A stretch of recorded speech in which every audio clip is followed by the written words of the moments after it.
c'est le tutorat. Aujourd'hui, on va faire la correction de la colle du E1 du 3 novembre. Vous êtes prêts? On commence par la chimie orga. Tout d'abord, nommer une molécule organique. On commence par repérer la chaîne carbonée principale, c'est-à-dire celle contenant le plus de carbone possible. Par exemple, dans le QCM 23, c'est la chaîne carbonée qui contient 6 carbones. Comme il y a 6 carbones, on dit que c'est un hexane. On pourrait s'arrêter là, mais la plupart du temps, des groupements sont accolés à la chaîne. Toujours dans notre exemple, on voit un groupement éthylénique et un alcool. C'est ce dernier qui prévaut selon le tableau du professeur Marsurin. Le carbone numéro 1 sera donc celui tout à droite. Le groupement hydroxyle est sur le carbone numéro 3 et l'alène sur le 4. On a donc de l'ex 4N3-ol. Passons maintenant à la stéréochimie. Il en existe différents types. Les conformères ou rotamères, qui sont des molécules pouvant avoir différentes conformations dans l'espace. Les mésomères, qui changent de formule par déplacement du nuage électronique. Les tautomères, qui existent sous deux formes non séparables, reliées par un équilibre chimique rapide. La forme cétonique est la plus stable, tandis que l'énolique est la plus active. Enfin, les isomères. Ils sont soit plans, soit spatiaux. Les isomères se distinguent par une même formule brute, mais une formule développée différente. Les plans sont de constitution ou de position. Ils sont facilement reconnaissables en écrivant la formule développée ou même semi-développée. Au contraire, les isomères spatiaux sont sensiblement plus semblables et l'on a souvent besoin d'une représentation en 3 dimensions pour les différencier. Les doubles liaisons sont des isomères géométriques. Elles ont 2 conformations, Entgegen et zusammen, selon la position des groupements associés à la double liaison. Les isomères optiques sont créés par la présence d'un point, d'un axe, d'un plan ou d'une hélice d'asymétrie.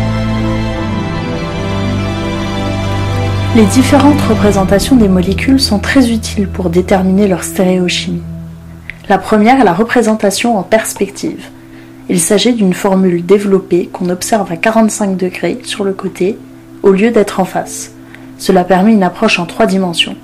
Elle est très utilisée pour représenter les cyclanes, notamment les oses. La représentation en perspective nous permet d'aborder la représentation de Newman.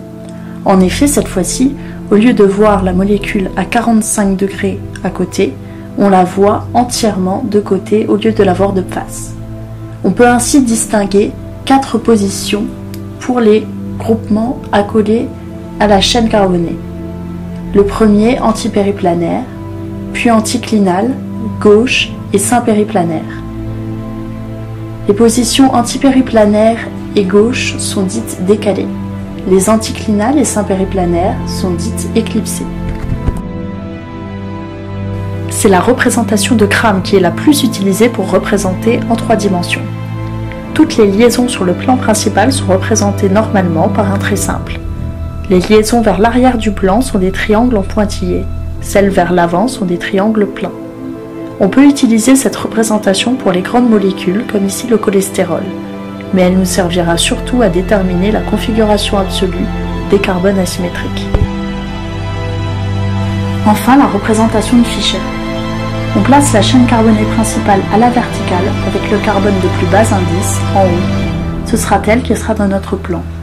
Tous les substituants verticaux seront vers l'arrière et tous les substituants horizontaux seront vers l'avant.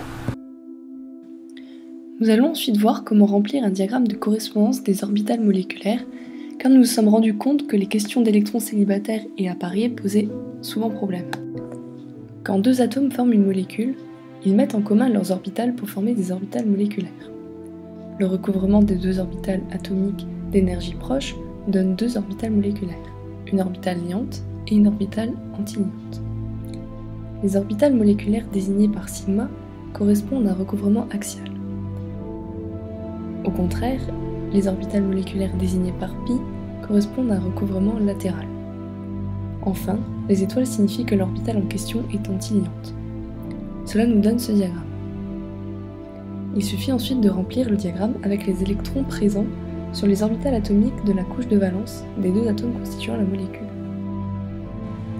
Prenons l'exemple de la molécule de dioxygène.